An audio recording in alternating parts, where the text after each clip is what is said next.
Why you're filming a police station now before I lose my temper. You're about this far from me seizing your phone and locking you up under the Terrorism Act. Welcome to my channel, a platform where we shine a light on misconduct, examine police and legal procedures, protect individual rights, and insist on transparency and responsibility. This particular episode is brought to us by Auditing Britain, so be sure to check the link below, subscribe to his channel, and give him full credit for his work. During a recording session at Solihull Police Station, Auditing Britain found himself caught in a striking display of administrative overreach as multiple officers quickly converged on the scene with evident urgency. Taking the lead was an officer whose immediate aggressive demeanor revealed a complete lack of professional composure, repeatedly demanding personal information without engaging in any meaningful conversation. The encounter escalated from confrontational to outright unlawful when he physically grabbed AB and seized his recording equipment, initiating a detention while stubbornly refusing to cite any legal provision to justify his actions. Just filmed me. Okay, I'm going to need your details then, sir, because you're filming a police station. You can't just film. Don't come too close, you know. Got some identification on you, sir.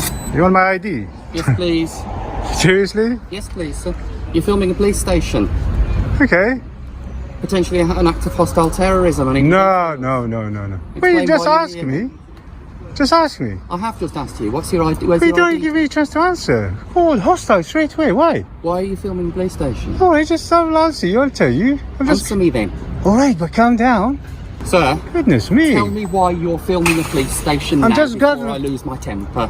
Why would you lose your temper? I've asked you 3 times now to explain. I'm gathering matters of public interest. And what are they? Not normal for people to walk around filming police stations with a cine camera and their phone. A silly camera? Camcorder. Oh, Cine camera recorder. Excuse my age. That's okay. Explain yourself better. I've explained to you, I'm gathering matters of public interest. You're about this far from me seizing your phone and locking you up under the Terrorism Act. The moment these officers arrive, any regard for proper procedure is abandoned in favor of sheer intimidation. Demanding personal identification solely for recording activity is a groundless attempt to turn a lawful right into an offense, since filming a public building does not automatically require someone to produce ID. By invoking the phrase hostile reconnaissance, the officer is not identifying any real danger. He is using a convenient term to mask the fact that there is no evidence of wrongdoing. His unwillingness to hear a straightforward explanation makes it clear that he wants compliance, not public safety. And his warning about losing his temper exposes a glaring lack of professional restraint. Even more troubling is his threat to apply terrorism legislation, a statute designed for serious national security threats, which, if misused, amounts to a fundamental violation of the legal principles he is meant to uphold. Please, sir. Seriously? I don't know why you're looking at me. Listen to my colleague. I want some identification, please, sir. I need to know who you are. What is your name? Okay, am I being detained? Right now, I'm detaining under Terrorism Act for a search. Okay. I'm not hostile, so just... Hand me that. Don't have my phone back. Not now. No, no. Tell you explain and you give me some verifiable identification. Are you denying me to record the situation? I am recording it on Bodycam. My Bodycam's been on. Yeah, my Bodycam's been on. Very uncomfortable at the moment. Why are you filming a police station? He grabbed my left arm, probably because he just wanted to touch me. He took my phone off. He handed my phone and my camera to one of the PCSOs. I asked him again, am I being detained? And guess what? He said, no, you're free to go. I wasn't searched, I wasn't cuffed, nothing like that. Your behaviour is very strange and you are It doesn't matter, making me strange very is not a suspicious. crime. It will be when I've looked it up. Now bear with me. All right. When this officer resorts to detention merely to seize recording equipment, he shifts from being a professional to becoming a legal hazard. By forcibly taking the camera, he is not carrying out a legitimate search. He is violating Pace Code A, which clearly states that police powers should not be used as a cover to prevent someone from filming. Their failure to announce when their own body-worn cameras were activated directly contradicts NPCC guidelines, revealing that transparency is only valued when it does not expose their own improper conduct. He keeps a firm hold on AB's arm while simultaneously claiming that he is not actually being detained, a contradiction that exposes the terrorism search as entirely fabricated and designed solely to shut down the recording. Furthermore, his statement that he would look for a crime to match AB's behavior is a disturbing admission of bad faith intent, as policing should never operate as a fishing expedition where an offense is invented after the fact. Your colleague just detained me under the Terrorism Act. Yeah. He just put hands on me for no reason. Did you see that? And you didn't act. Everything. You did not act on his unlawful behavior. Everything is on my body. Yeah, and I will request that body, and I will request that, and it will all end up on my channel, by the way. You put hands on me just like that. Can I not? No, you cannot. It's called an assault. You just put hands on me for no reason. You took my phone off me for no reason. You're invasive and you're not actually listening to what I'm saying. I don't need to listen to what you're saying. Are you my father to listen to what you're saying? For me to be concerned that you are filming an operational police station and then refusing to explain. You can be concerned, but you can't touch me. And refusing to give you my details. I don't have to give you my details. Reasonable for me I don't to be have to. concerned about that. It's a free country. Avoiding my questions. This can be easily solved. I don't have to answer. I have the right to remain silent. What you're doing. Do I have the right to remain silent? Just explain what you're doing and Listen we won't to have this an guy. issue. Do I have the right to remain silent? Yes or no? You're not under arrest, so it doesn't matter. I think we detained you under the terrorism. But why? Like I said, my colleague was. All right, the Terrorism Act. Which section? He doesn't know. My colleague was the one that detained.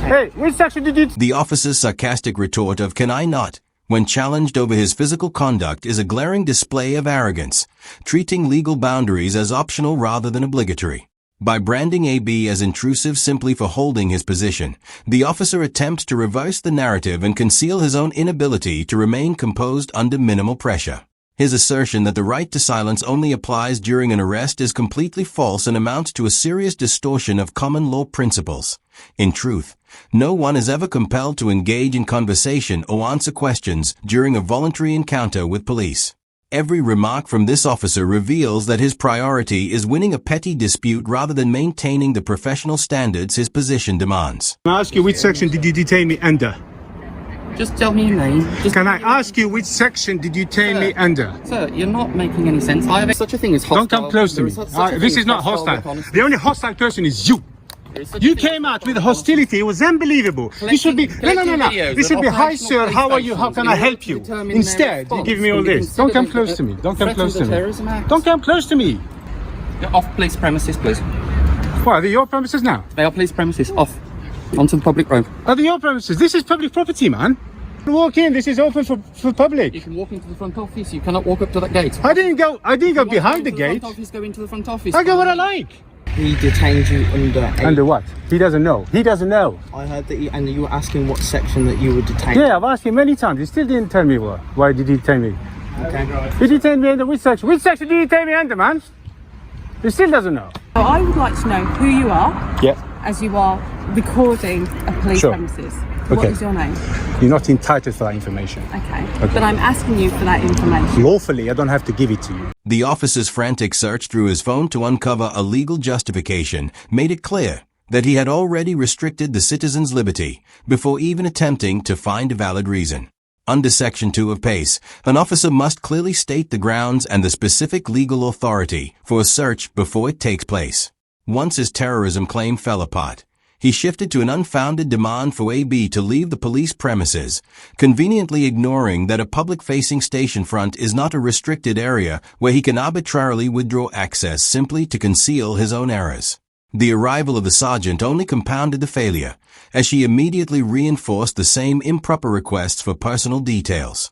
Rather than addressing her officer's misconduct, she joined the fishing expedition, proving that the lack of proper understanding extends all the way up the chain of command. Are you trying to incriminate me instead of dealing with this baboon? I will speak to this officer at another time. I need to speak to you to ascertain who you are, why you're recording the police. In this country, in the United Kingdom, we don't have to identify ourselves unless we commit a crime, an offence, or behind a wheel, or driving. That's it. So just stick to the law. Don't take it to if you want what you want is irrelevant at the moment. Yeah, that's the law. You could be a terrorist. We're doing a reconnaissance. Terrorist? Look, you terrorised me. Where's the terrorist? Right there. Can you not direct to my officer, please? Well, I'm sorry. I'm having this conversation with you. So you wanted to make a complaint? Yes. Okay. Well, do you want to come into the station? We can make a complaint. Absolutely. Okay. Yes. But I've got to say, you won't go to record inside.